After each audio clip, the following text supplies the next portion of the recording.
vào cái phần câu hỏi của luật sư Dương đối với lại bị đơn mà tôi ngày hôm qua tôi có liên hệ tới, tức là trong cái giờ tức là cái quá trình xét xử hôn nhân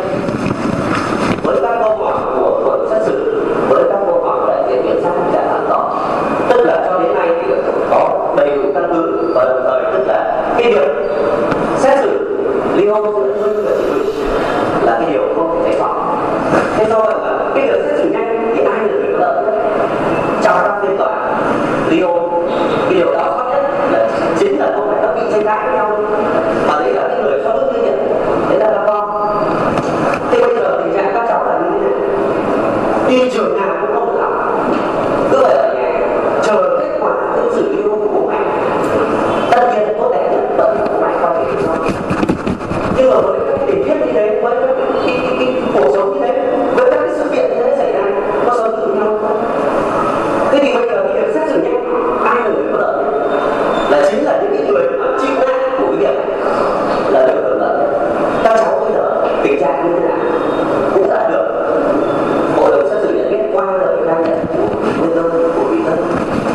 Đúng không? Cái việc xét xử tiến hành càng nhanh, các cháu càng có điều kiện đi học, ổn định cuộc sống. Và cũng cái này thì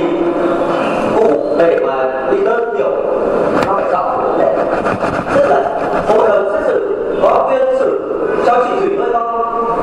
thì cũng không tước đi cái quyền làm cha của bị đơn. Ngược lại, hội đồng xét xử có tuyên bị đơn nuôi con cũng không tước đi cái quyền làm mẹ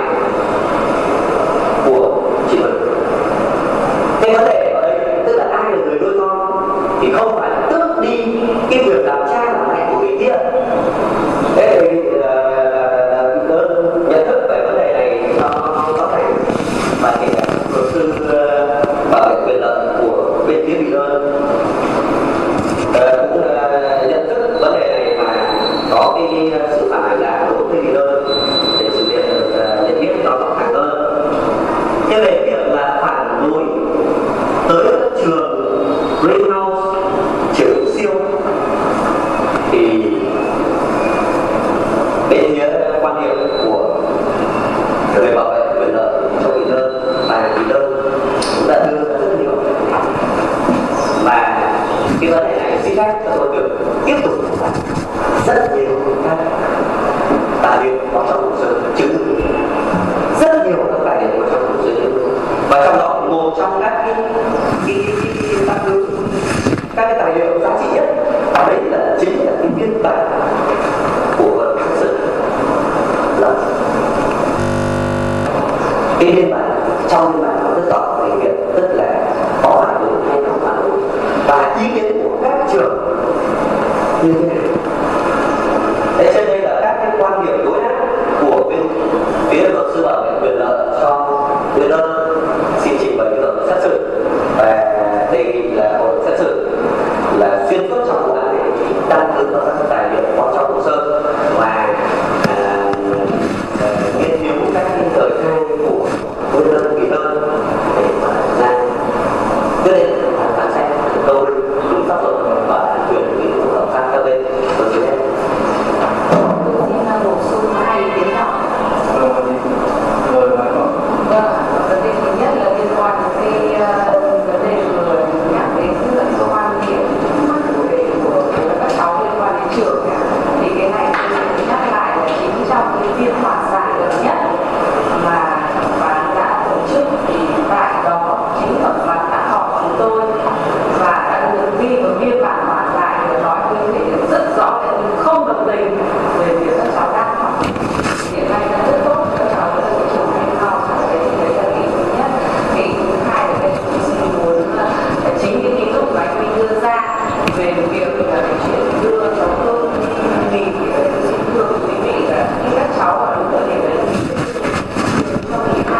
minh tại trường này 6 tháng 2 thì cô Vũ Thị Lý có nói rằng là ngày 4 tháng 1 anh Minh có đến trường đón cháu về đưa đâu cũng rõ thì có thể chứng minh thôi. Cái tưởng đấy là cái đấy, cái xác minh của cô Lý là sai. Chưa, cái mới cái của cô Lý là sai và cái của luật sư Trung nó cũng sai luôn. Bởi vì ra luật sư Trung nói ngày 4 tháng 1 tôi đang bắt cháu vào nhà nghỉ mà giữ ở đấy. Thì đây là ngày 8 tháng 1 tôi vẫn còn chụp ảnh ở tấm Bùi Nha Trang với cháu. Ngày 6 tháng 1 tôi vẫn đến chỗ này là 2 tháng tích tôi lại đưa cháu về. Tức là ngày 9 tháng 1 11 tôi mới về nào. Thế thì nên cái căn cứ của luật sư cũng nhưng mà nói là tức là cái mốc thời gian đấy là không chính xác đúng không? không chính xác trong văn bản xác lập thẩm phán tại trường Green House, tức là do luật sư Trung Thì mà